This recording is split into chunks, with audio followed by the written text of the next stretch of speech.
Селям алейкум, меня зовут Рианна Таркова, и сегодня мы с вами выучим несколько крымско-татарских слов.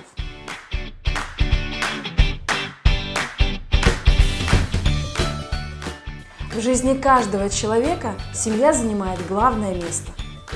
Семья – хоранта, аэле. Во главе каждой семьи стоят родители.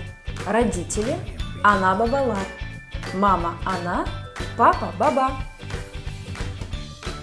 Те, ради кого живут каждые родители, те, на кого они порой злятся за их проделки – это дети. Дети – балалар, сын – огул, дочка – кыз.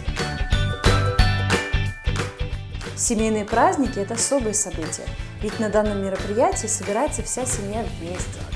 Дедушка – харбаба, бабушка – бита хартана, дядя – мдже даи, тетя – тизе ала.